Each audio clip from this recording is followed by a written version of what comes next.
I started learning English when I was in 7th grade, actually. But I fell in love with the language. I just figured this is the way to see the world very differently and to understand the culture behind the language.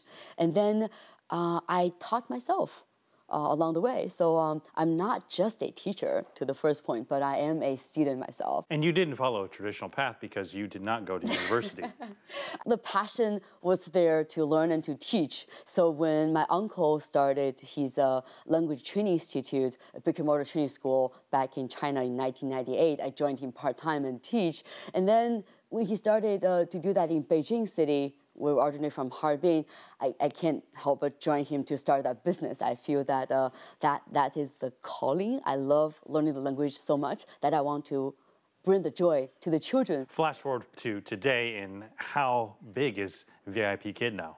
VIPKid now has almost 100,000 students and almost 10,000 teachers. So we have 50% of our students in Tier 1 cities and the other 50% spread all over the country. 1% out of those are out of China. And teachers are all based off from America or Canada. So we're so happy that we're this global community that for the first time ever in history, bringing students and teachers across all these oceans. And you have teachers all across America, practically in every state, right? I think so. So you love to go out and see them. Oh, that's the number one thing I do, whichever city I go to. Being on a tour of the U.S., tell me why it's a good, wise business investment to do that.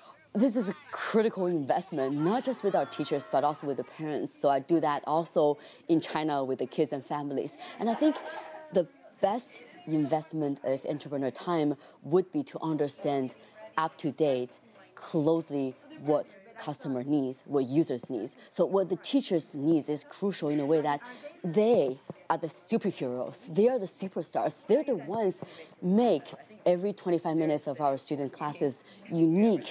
They're the ones who aspire that little bubble in the child's head that, oh, I want to be Teacher Mary. I want to do what she does. So to understand that is so crucial that we can then build the best technological platform, content, all these technology around the things that teachers need the most. So last year I was meeting with a teacher in DC. One great perspective I learned from meeting Tony, I think it was, he said, I've recommended 6 of my friends to apply for VIPKid. None of them has gone through. I thought he'd be really mad at the low pass rate, but he said, I'm really proud of myself, and I'm really proud of you guys, and you're holding up to your standards that you really want to work with the best teachers you can find, and that is comforting. Is there a pass rate that you have? We're very vigorous about that process, so we're at anywhere around 6 to 10% at given month. You only select 6 to 10% of the applicants? Yes. So you have a set curriculum, but do you allow the teachers to teach in their own way? So we have a very vigorous rubric, scope and sequence assessment system where you have to follow. But beyond that, we would allow that 20% personality come into this. I'll show you a video later. You would see a teacher decorated his teaching space like Doctor Who. Hello! Oh! He's standing wearing this white jacket and a whole bunch of science equipment right behind him on the wall. And another teacher would be dressed up like a princess. Teachers get so creative with what they do to stimulate that intrinsic joy and motivation to learn. And I really appreciate our teachers going so far. There's increasing competition in this area.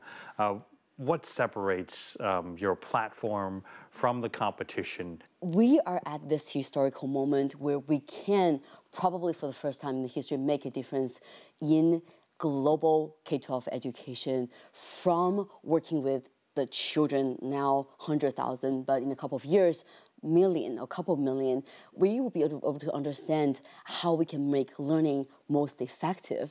And then the vision will bring VIPKid services to a global scale, and in the future, next 10 to 20 years, apply to K-12 education in general, and not only just solve the problem of access of education namely high quality content, teacher services, but also equality of education when we figure out all these learning science, work with supercomputers and AI technology and all that to make it more effective.